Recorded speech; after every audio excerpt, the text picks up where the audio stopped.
hab friedlich träumt, alles schön, alles mild. Doch plötzlich rollt der Donner aus'm Hinterteil. Sie setzt sie auf ganz blass im Gesicht.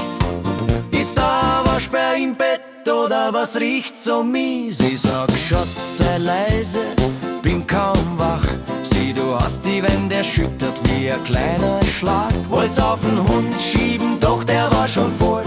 Ja, ich hab im Schlaf gefurzt, und zwar Rekord.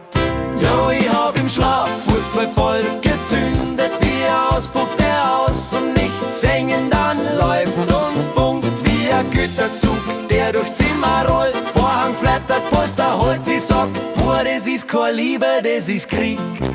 Doch ich hab geschnarcht und im Schlaf gefurzt ganz tief.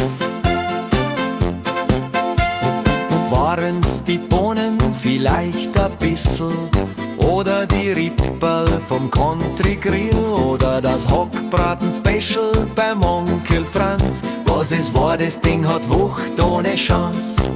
Hab mal im Schlaf geredet, bin einmal rumgelaufen, doch dieser Mitternachtsdampf war eine andere Stufe vom Saufen. Sie nimmt ihr Kissen, sagt, hau ab auf den Boden, komm erst zurück, wenn die Luft wieder zum Atmen taugt. Ja, ich hab im Schlaf gefurzt und laut war's an. Der Hahn war wach, die Kuh im Stall ganz narrisch, da die Rollers wackeln, Socken gedreht. Vielleicht hat sogar unsere Uhr ausgespäht. Sie sagt, jetzt ist Schluss, ich pack hier aus. Doch ich lieb die Schatz und furz halt nachts raus.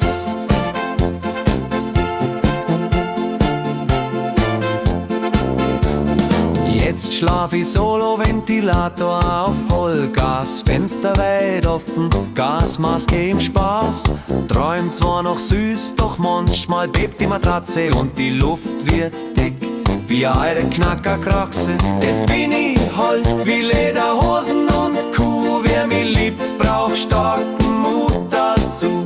Zünd eine Kerze an und holt's einfach durch. Der nächtliche Donner ist halt mein Liebesfluch. Kein Schlaflied klingt wie mein Hintertür-Sound. Schlaf gut, mein Herz, und stets gut gelaunt.